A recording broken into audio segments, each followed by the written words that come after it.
He tries to fit in, like when he was a policeman or whatever, but he's different, and I think, like in the way that it's portrayed, the fact that he's different makes him better, because if it was any other policeman, he wouldn't have given the woman that food, extra food. If it was any other person, would they keep a stray child like in their home and feed them and things like that? He represents something like you should be. Like, he's a good person.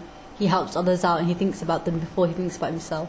Like, if he got caught giving the fruit and stuff like that to the woman, his job would have been like, he would have lost his job and his income and everything. It's just, he's a person that thinks about others before himself. It's someone that everybody should aim to be. Is he? He makes a lot of mistakes and he's a bit all over the place.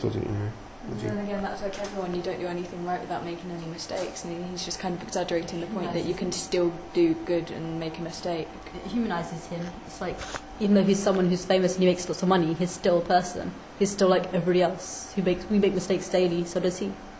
I think that sort of mental health in society these days is probably looked upon slightly differently to how it used to be in the Chaplin days.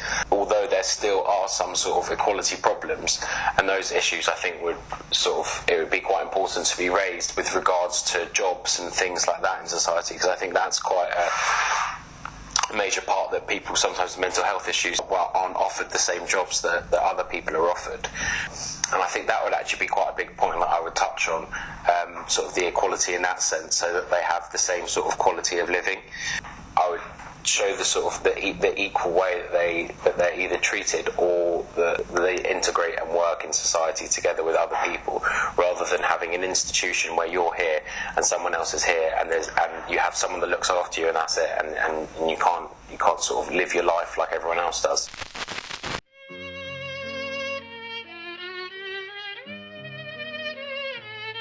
Like friendships, because there's often a lot of like clashes between different friends, and then other groups of friends clashing with the different groups, because a whole group stand by one person and another group stand by another person. It just escalates into like year groups like split in half, like in year 8. It just like splits, and it's just like, oh, okay. Like stereotypes of how like adults like see children or Yeah. teenagers and stuff, but how they actually are. The police, like how over the past few years we were like studying about how the police had an undercover camera in Stephen Lawrence's parents' house or whatever, and they were trying to take down. It's like they think they're authority, but most young people distrust them. So and the police distrust young people as well. So it's kind of, that would be a good theme to make a movie on, because like it would show how the police and the young teenagers acted towards each other. Scooby-Doo method. What do you mean? Like, he turns around and they're all hidden, and then like as soon as he turns around again, they'll come out, switch places and come out different doors and shit. So it's like a Scooby-Doo thing. Yeah. Like when they're running through a door and you'll see the monster behind them, they'll run through another door and it'll be in front or something. Yeah, it's like first they're chasing the monster and then the monster's chasing them.